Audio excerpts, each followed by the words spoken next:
Welcome, Third Rock listeners, to the Branding Laboratory. I'm your host, Deevo, Chief Experience Officer for the Brand Storyteller and the Fusion Creative Brands. And each week, I have the privilege of speaking with extraordinary leaders and entrepreneurs who are reshaping the way industries work. These conversations go way beyond the surface to explore the core philosophies, the lessons, and the challenges that define the brands that we admire today. And one of the greatest rewards of this podcast is the opportunity to share the insights of some of the brightest minds in business, people who are passionate about pushing boundaries and redefining what's possible. And as I always say, the stories we tell are the brands we build. And this show is a testament to the power of that concept. Let's dive in.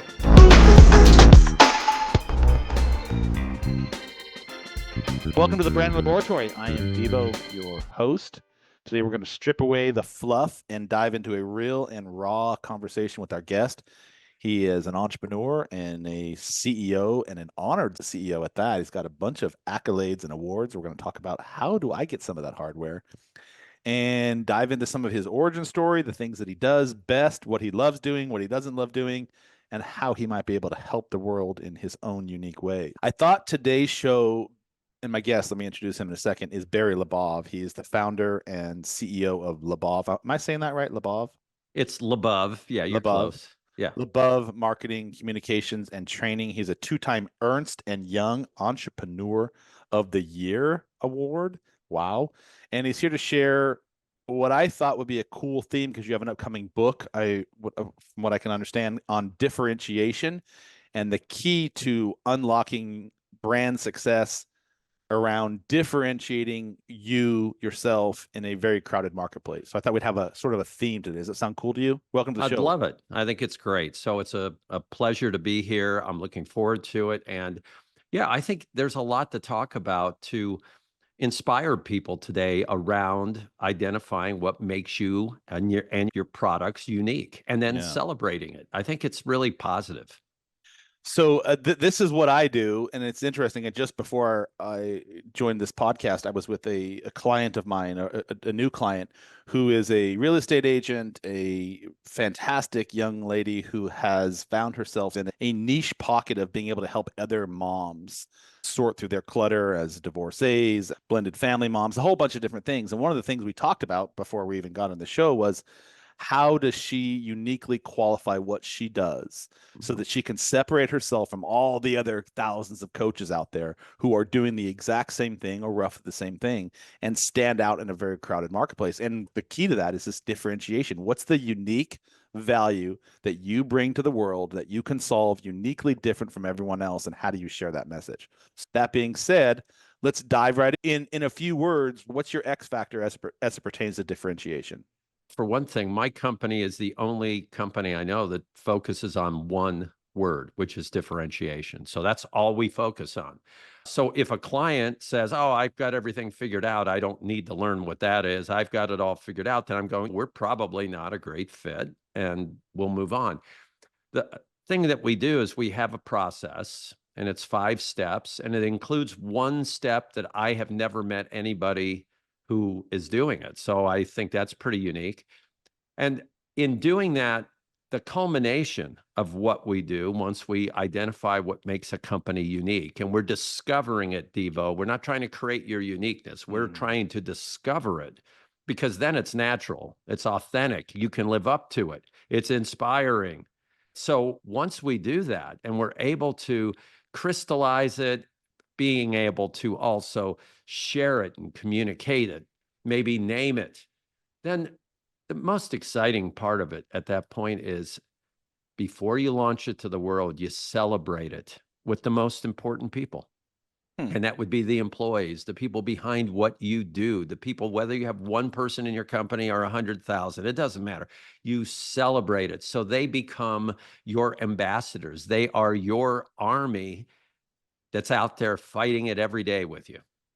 I love that, because that's the values that whether it's an individual or you said 100,000, it's the values that really make the difference in the end, because that becomes your guiding North Star. So what do you believe in? You said a couple of words there that sound really good on paper. One of them was the discovery piece. One of them was the crystallization piece. And Mhm. then a lot of words are thrown around, especially in today's Yeah. marketplace. You go on social media and everybody's throwing around these buzzwords: be authentic, be genuine, crystallize this, Right. discover this, all these things. But Mhm. at the core of all of that, talk to me a little bit about the philosophies behind what those words mean to you. What I'm trying to say in very basic words is every company, every product that is valid, okay, has some uniqueness to it. And originally it was designed in a certain way. I always believe that your brand lives inside your product or the service you deliver. You don't create a product and then there's a completely different mindset on what the product's about and how you talk about it. It's really all in one. And to me, I look for the simplicity of what this all means. It means there's something you're doing already that is unique. You are too close to it. You don't realize how unique it is. You don't even describe it. You just say, that's just us being us, or it's me being me. Let's honor that. Let's dig into it. And let's make sure, Devo, and I think this is big, make sure you don't change that, because that may be the main reason your customers come to you. And if all of a sudden you change that, all of a sudden you're not that special. I think it's really important. And when I say crystallize, let's name it. Let's Mm. discuss it. People have children. You don't have child one, child two, and child three. You give them names. Oh, I beg to differ, my friend, because I'm one of 12 children and my parents did not name us until we were roughly 2 and 3 years old. Wow. But Yeah. you're not child 12 or No, 11, though. no, I Even was it. Monkey Boy. That was my nickname. Monkey Boy, that's great. Yeah, Your parents might have been slow to make creative decisions like naming, but we must name those very few, two, three, four, five differentiators we have. We've got to name them. My Mm. brand process is not called, well, Barry's brand process. It's called brand re-engineering. Mm. There's a reason we said re-engineering. It's Mm. because we are not trying to create a brand new brand for you. We are trying to identify and discover it. And then, yeah, we'll tweak and help re-engineer I love how it. you present it. I love And it. so we got to do those things. You were talking about crystallization and all those things. In basic language, we got to realize there are 200,000 words in the English language. And just like you said, Devo, a few moments ago, you go on and you look at the internet, LinkedIn, whatever, and you see the same words 90% of the time. We believe in solutions, values, service, all this. And you go, okay, but everybody that's listening and watching, let's be honest. If you see or hear somebody say, oh, we offer service, value, selection, and quality, honestly, do you even hear it? Do you see it? Or do you just go right past it? I go past it. I don't even pay attention to it. I would I, rather somebody say, look, we don't offer cheap pricing. We don't offer the best service, but nobody in the world will have a product that has this technology. And I would go, okay, you got me. mhm. I'm listening. I Tell me a love little that. more. I love that. There's a couple of things I want to unpack. The idea of simplicity. We do overcomplicate everything. And it's Mhm. just like the nature of humanity. It's whether the way we write on our emails, overwriting, overusing words instead of just Right. getting straight to the point, or sharing something on social media. It's like we always have to overcomplicate everything. But in the end, simplicity really is the key. Why do people have so many problems simplifying and reading their own label inside the jar, if you will? It's real simple why. It's easier to be complex and not succinct. Just like Mark Twain said, 100 plus years ago, he said, I wrote this message to you. I did not have enough time for a shorter message, so I sent this one, meaning the first thing that he thought that came out of his mouth, basically put it down, wrote it out, sent it out. He didn't have Mm-hmm. time to make a better message, Mm-hmm. which means a shorter message. Mm. Get rid of the fluff. My theory in writing and communication is when in doubt, leave it out. Mm. Just leave it out. If it doesn't make a big difference, forget it. And don't try to be so clever that it's impossible to understand.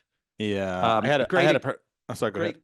great example. If you're just driving down the highway and you look at billboards and you see something and somebody says something on this billboard and you drive by and you go, what was that?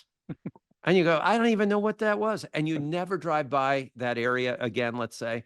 Okay, whoever put that together, I guarantee he or she thought, wow, I am so clever. This is the coolest thing. This is amazing. And it's okay, but this is like your own private joke. That's so Nobody even funny. knows what you're talking about. Barry, That's a waste. I used to do a show. You're gonna love this. I used to do a piece on Instagram a couple years ago where I would take because I used to date somebody in Hilton Head, and I'm in Charlotte, North Carolina. So I had a roughly 4 hour drive to get down there. Mhm. And if you've ever done the drive between Charlotte and Hilton Head, Mhm. where are you located? I'm in Indiana, but I've driven that area. I So have. it's like billboard haven. When you Oh, get into yeah. South Carolina, it's every billboard on the planet is listed there. So anyway, I used to do this piece where I would take a photograph of the billboard and I would break it down in terms of branding and like the messaging. And that's so funny you said that because I would like, who in their right mind thought that was a good message to share with somebody on the 77 freeway south? I was like, bro, what were you actually thinking? Were you high? What's going on there? So that's funny you said Right. that. Think of how many of those billboards, as an example, they show three or four, five, six, seven people. You can barely see them. They're probably owners or the kids of the owners of the business or something. You see them, and then there's some small print of something, and you go right by. And you're going, Yeah. I don't even know what the company is. I don't care about these people. Why do I care about these people? And honestly, to bring it back to what everybody who's listening is going to care about is that's exactly pertainable to what we write in emails, on LinkedIn, on our websites. Too much garbage in there. Stop trying to say you do every single thing. And again, I go back to it. I will listen to you if you say, look, I'm okay at this. I'm all right at that. Maybe a little subpar at that. Nobody can beat me on this. And I'm going, okay, I got it. But that's the reality. We're not great at everything. And the I, danger is we will get rid of the few things we are great at because we're trying to imitate others. the irony of it is that you only have a very brief attention span of today's consumer, right? But it's almost as if we get so caught up in trying to deliver a message that we have our own brand confusion, failing to realize that the perception of our buyer is what we should be catering to. Like, how do they receive it? How are they reading it, et cetera? So I want to talk about that for a minute, if I may. But before I do, I just finished reading this book, Smart Brevity. Have you read this book? Nope, I have not. Phenomenal book. It's by the former New York Times and I want to say Chicago Tribune authors, Jim Vandehey, Mike Allen, and Roy Schwartz. Anyways, they wrote this book because they realized that in today's attention span deficit disorder that we have with consumers, that people were losing the focal point of their messaging, whether it's on social media, whether it's on their web copy, whether it's in their emails, et cetera. And so they started changing the way they wrote newspaper articles to mimic what a social media model, for example, would allow. And they realized that in the process, they hit onto something. And so they've put this entire blueprint together on how to craft your message in a shorter, more condensed fashion so it has greater impact. So it's just really phenomenal. So you're speaking my language here. You talked about your discovery process, and I want to, if I can, break that down with you for a minute because we do the same thing with our clients. And it's funny some of the crossovers that we have when I was researching you. One of the things that we teach our clients, no matter what it is at the beginning, do not ever go to market until you have established this foundation of what your message is. And in that messaging, what is the problem that you solve? What's that unique value proposition that you bring to the table that is different from everyone else? How are you going to deliver it? And who specifically are you going to deliver it to? So my question is, in your experience, and you've been doing this a lot longer than me, it sounds like, with considerably more success. So teach me something here, if you will, Maestro.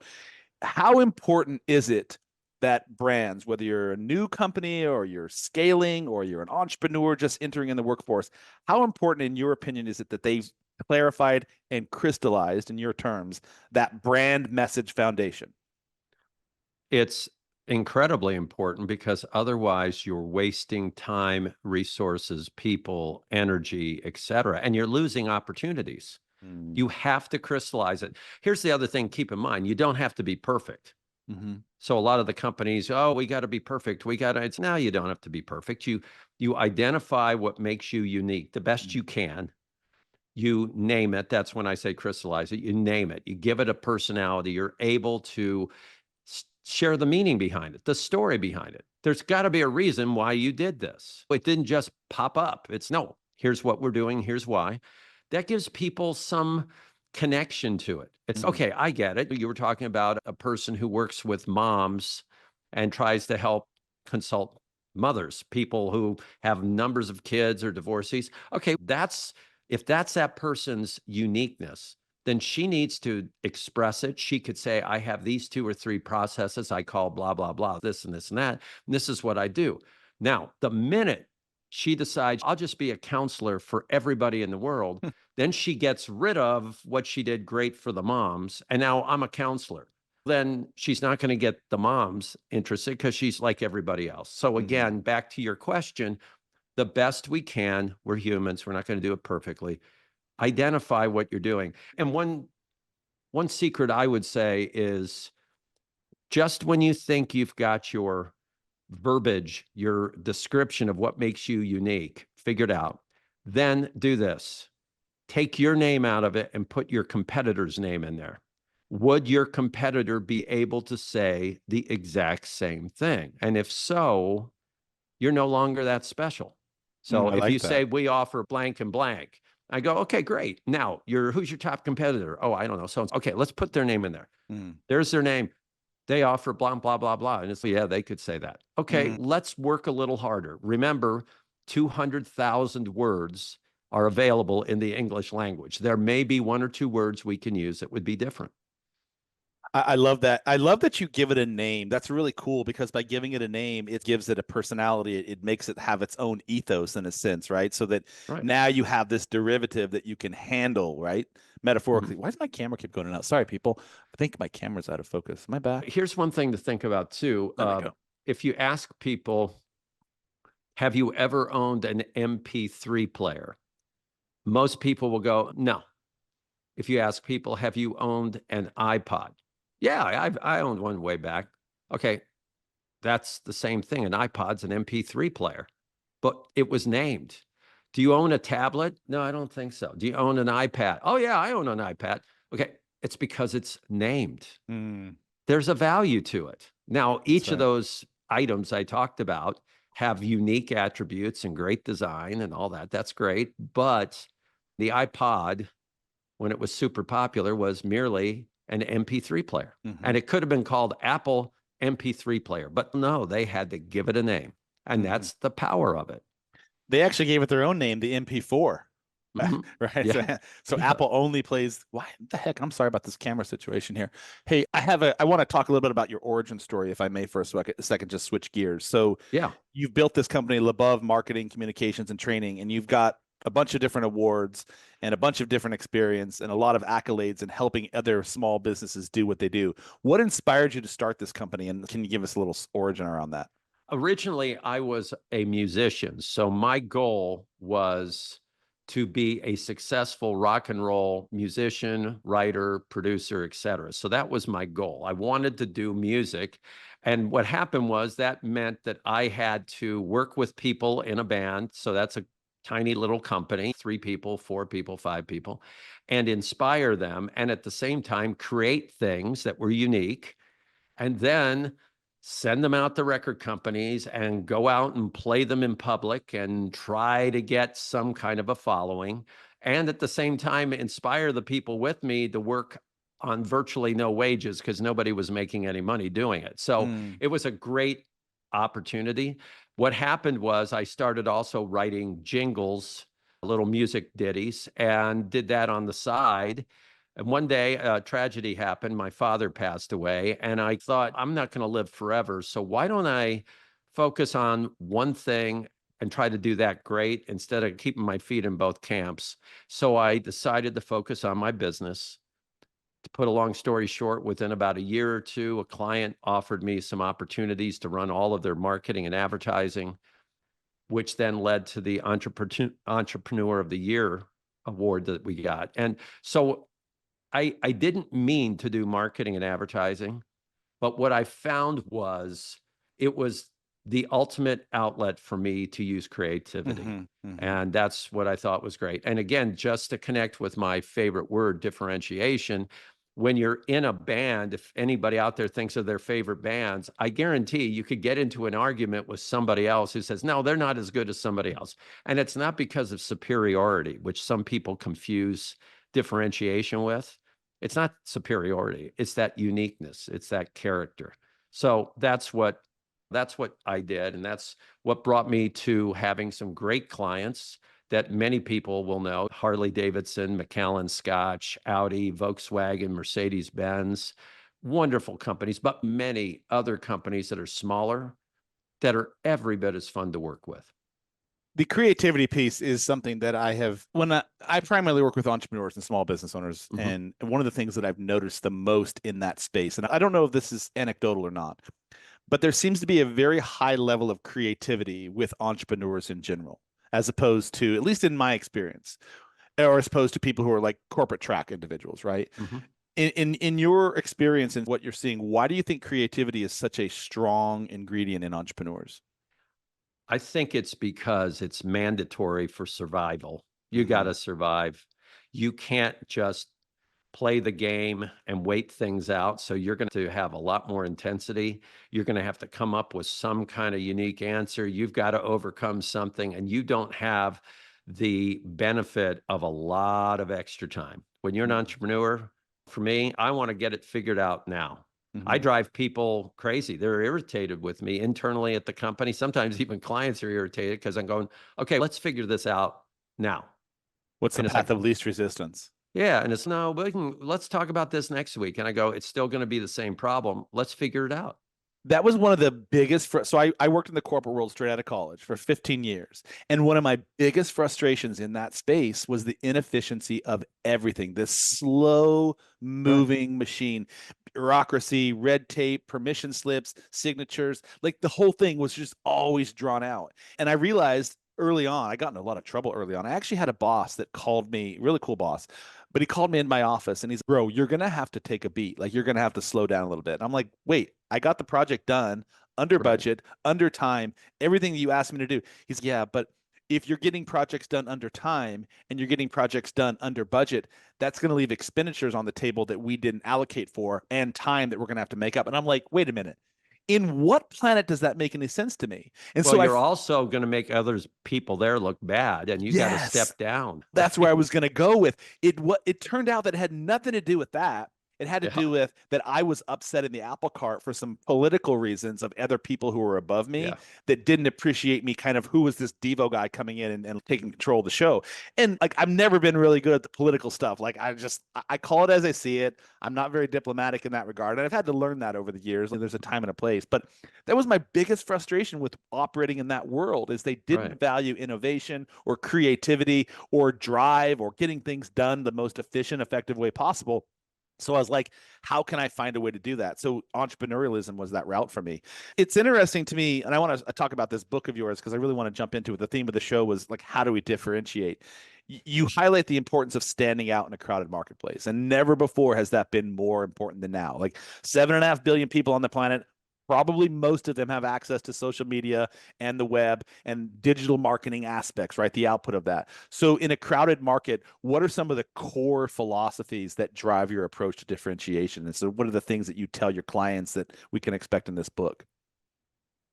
One of the things that's very important is to make sure you do not concede and give in to the commodity monster, as we call it. It is very tempting to dumb down your products, cut the little corners off and sand them so they're smooth, and to try to imitate the others in your marketplace, including imitate their pricing, lower your price, because you're never going to be done. Now, when I say that, many of us will say, okay, logically, that makes sense. And that does mean I would make less money. Okay, I hear you. Okay, but it's more important than that. And it's because your people will no longer believe in the product because what they thought they were doing that was so unique and exciting, it's nothing anymore. It's Mm, faded glory. It's nothing of value. mm, And we have to realize that there's a lot at stake when we give in to this commodity mindset. So that's one of the main things we talk about. I have clients that will go into a market and they're trying to respond by producing a product that a competitor is really doing well with, and they create their own product. And I'm saying, that's great. I'm glad you're doing it, but it's not just enough to be there. What does your product do that makes it just a little different, just a little better, that will not necessarily appeal to everybody, but it will be something you can hang your hat on? I think it's very important to fight that. It's incredibly critical. I think another thing to share from the book is what we call technical immersion, which is one of the steps in our process, which is get into the nitty-gritty details of the product or the service that you provide. Get into the very details. Map it out, look at it, have others look at it, learn what it is that you do that is just a little different, just a little special. Map it out. Consider naming that thing instead of just saying, well, it's just how we do it. Okay. That's really important because that's part of your elevator speech. It's how you can express things. Another very important thing, don't confuse differentiation with superiority. I'll say it again. Don't confuse differentiation with superiority, meaning your product can be a little different even if it's not superior, and it can be very attractive. A couple of examples. We talked about Apple as an example earlier. There are many who love a Macintosh, love an Apple product, and would cut off an arm if they couldn't use it. Okay, but there are plenty of others who are using their PC for a different use, and they're perfectly happy. They're different products. They have differentiation. Yes, you can get into a fight over them, but it's useless, right? Another thing is a wonderful brand that I was lucky enough to work Wait, with. let me pause you there. I want to go Yeah. back to that before I forget. Yes. So what happens when people do confuse differentiation with superiority? What's the fallout from that? The fallout is if you're Apple, you go, even though we do all these things really cool for people that want to use this creatively, let's dumb those down so that an accountant might really like this just as much. Let's dumb it down. Let's get rid of a few of those special things we're doing for people that are editing video and editing audio and doing design. Forget about some of that. Let's put our money and our focus into attracting accountants and attracting administrative people who really will want more of a word processor. All of a sudden, you're going to lose the very base that has loved you for years. Those designers are going to go, Apple's not special anymore. They're like everybody else. That's a problem. And so it's the path you go down. Another great example, one of the clients I've been very fortunate to work with is Harley Davidson. They're brilliant people. They're the first people to say, look, we are unique. We do offer a very unique brand experience, a beautiful product, but they're the first to say, look, we are not perfect. There may be another motorcycle that has a better service record, or may have a warranty that's a little longer, or may have a faster speed. Okay, so they're not trying to say, hey, we're perfect. They're trying to say, hey, if you want a kick-ass product that really looks great with amazing chrome all over it and a family that will greet you when you buy this thing, that's us. And I'm going, that's great. Because that doesn't mean you're saying the other products are less quality. It's not that case. There is a certain taste or flavor of Harley Davidson. And that's, again, it's a beautiful example of a brand that's iconic, but they're mature enough to know, oh, look, we've been in business 120 plus years. We have to be doing something pretty smart, but we know we're not perfect. We'll try to improve the details of the areas where we can, but we are not going to dilute what makes us who we are. I want to unpack that just a little bit more, because what I hear you saying, at least my interpretation of it, is that when we are claiming superiority on a product, we lose focus, of the little things that got us there in the first place.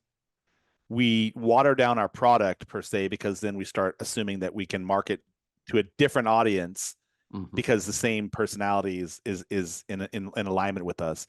But more importantly, we've lost focus of our North Star and why we got here in the first place. Is that a fair breakdown That's of that?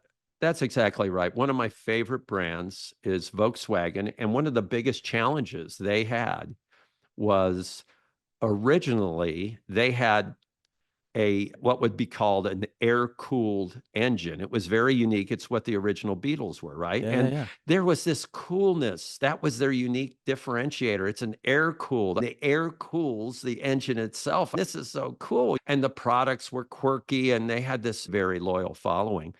And then they decided we can improve this and have a water-cooled engine. And we can do that. We can change our products. And Volkswagen did that. Now, here's what's interesting. And it was a challenge and they had to make their decisions. But in doing that, many of the original lovers of the product were disenfranchised. They said, you know what? You're just not the brand I fell in love with.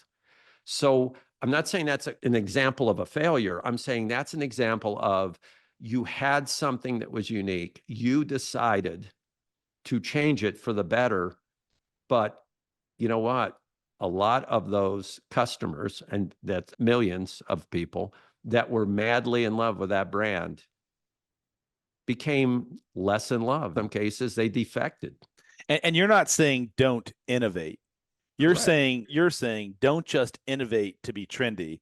And if you are going to innovate, take into consideration what that impact's going to be. And if you're prepared to deal with the fallout, or Mhm. maybe you still retain one of the older vehicle type models, the air Right. cooled in this case, and you introduce a new concept just to test the market out. Just don't overhaul the entire thing overnight. I'm saying that exactly. I'm saying instead of looking at it as a giant market of millions of people, think of it as one person is the Yeah, market. And think of George, who is your long term I love that. client who thinks you're really great. All right, if you offer this, what will George likely say? And if you say, George would say, I love it, this is great, you're going, okay, we may be on a good track. If you say, no, George would never talk to me again, all I'm saying is we have to keep that in our minds as we try to, and I'm using the word imitate. I'm not talking about improve your product that and fix the flaws. I'm talking about imitate the competition. And that's what I was talking about regarding a Macintosh. If Apple tried to imitate PCs to an extent that it watered down the uniqueness of its current models, they're probably going to lose a lot of individuals who were madly in love with that brand. Yeah, I love that. I have a similar analogy, and I call it a brand imposter. And so, what I tell my clients is don't become a brand imposter because it's a very slippery slope. If you're Yeah. spending all of your time watching, and this is not the same thing as market comparison, this is not say understand your competitor. This is saying if you're spending all of your time and your bandwidth around keeping up with whatever you find to be trendy or cool or taking on whatever persona that somebody else has already created, you're a brand imposter. So and it's a very slippery slope. And you said that earlier. It's Yeah. like I love once that. you get in that case of trying to just do everything that everyone else is doing, whether it's pricing, whether it's productization, et cetera, you don't have an identity. Like you've literally lost your moral compass. And it's a very dangerous slippery slope. So in terms of the book, there was a couple of things you said there. In terms of differentiation, if you had to qualify all things being equal, from marketing to branding to pricing, etc. And you could only pick one core philosophy as it pertains to differentiating yourself from everyone else doing the exact same thing as you. What would you tell a client? I tell a client that the words they use create worlds. So words create worlds. And choose them correctly. Choose them with great care because those words are how humans communicate with each other. Mm-hmm. That would be the top thing because those words will live on in all different media.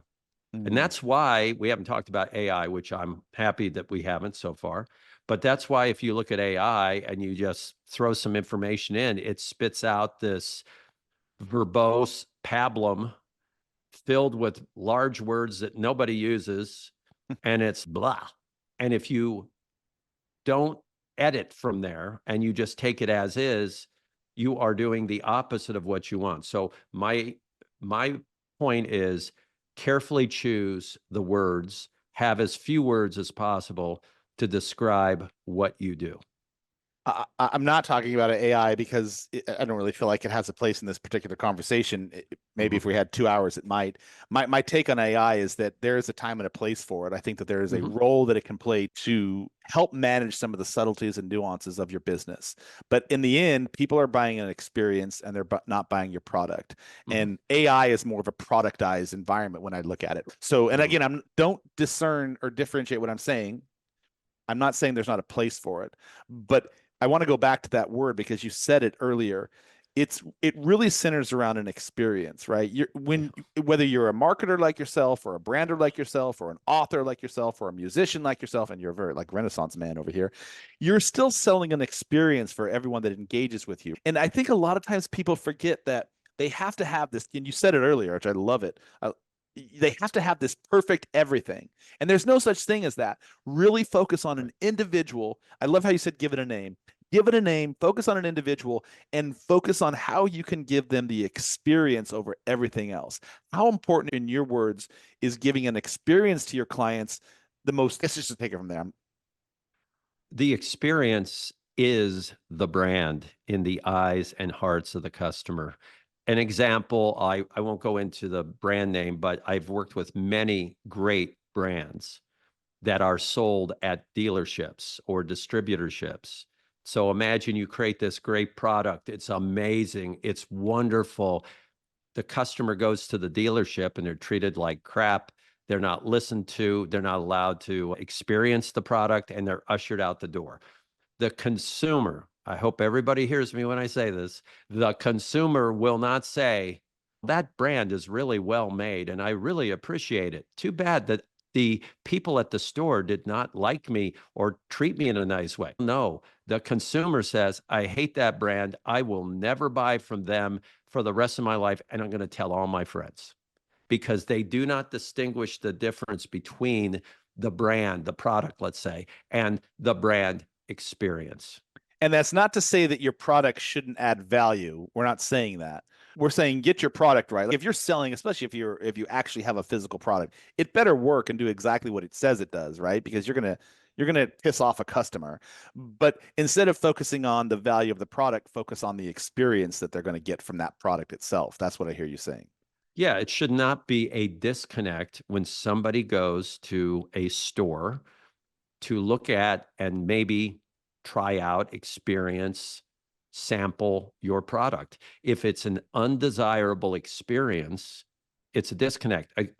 Again, just an example, if you create a highly technical product, lots of technology, and that consumer goes to that store, that dealership, whatever it is, and it's a low technology experience that is very clumsy, it's a complete disconnect, because I thought this product was amazingly technological. And then I go in and I'm walking into the 1960s. It's horrible.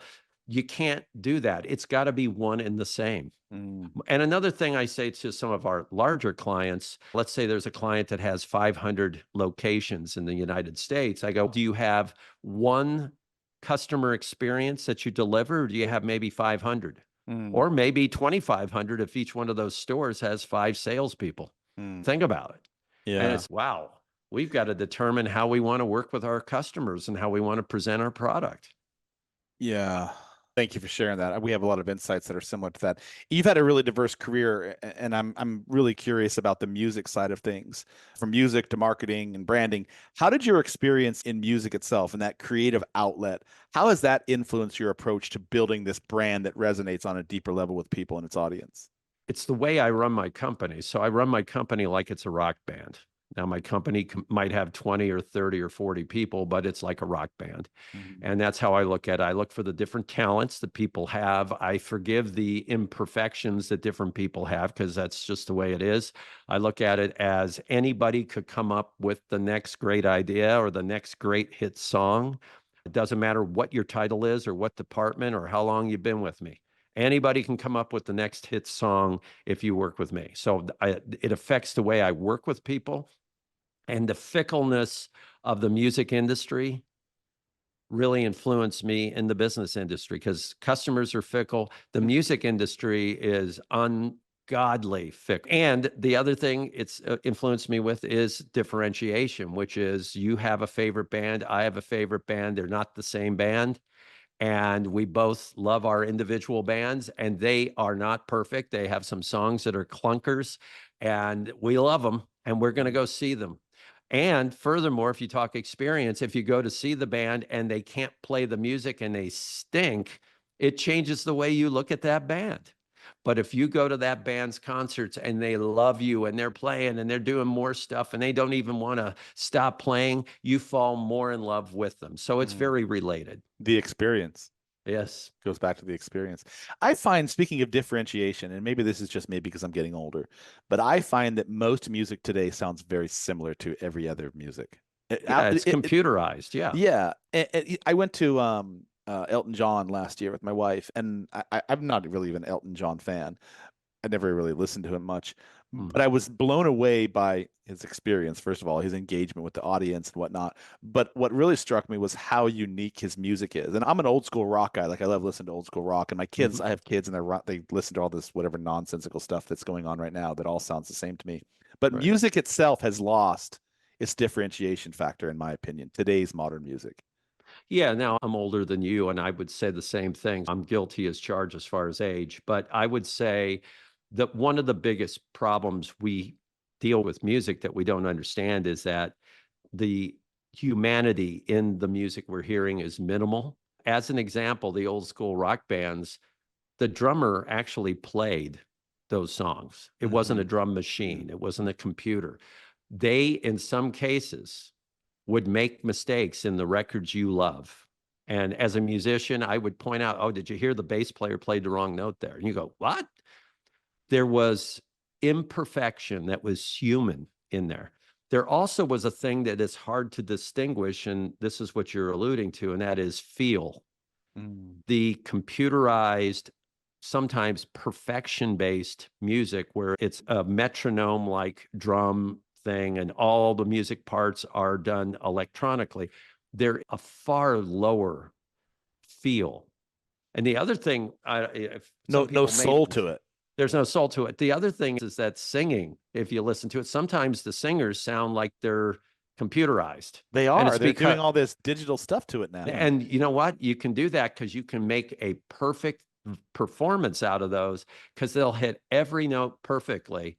And you go, but I don't like how it sounds. Yeah, I saw an ad on Instagram the other day where you can sing into it no matter who you are, and it will digitize the song and perfect it for you. And I was like, yeah, is this what we've become to? So everything has been taken over by AI, which is one of the reasons why, back to my first point on AI, there's a time and a place for it. But when my interactions thus far with AI is that it doesn't have any soul. And it removes it from it. It's just very static and clinical, if you will. Last question. AI, though, if you think by the basis of what it really is, unoriginal, right? So that's one of the problems you have with the music and being so AI oriented, let's say, because AI is taking from everything out there. It's programmed to how to respond. Yeah. So no matter how many programs it has, it's still a programmed information. It's unoriginal. Last question, because we're running out of time. This has been a phenomenal conversation. You've really shed a lot of light on a lot of different things. So thank you. We talked about billboards early in the show. If you had a billboard, what would it say about Barry? Differentiate. I love it. Barry, where's the best place people can find you? My website, barrylabov.com. That's my personal website. Go there. You can sign up to have a 15-minute discussion with me on anything. You can download a few documents. You can look at my company's website, LaBov, LABOV.com, or connect with me on LinkedIn. And where can we hear some of your music? My music is on Spotify, all the regular music stations and platforms.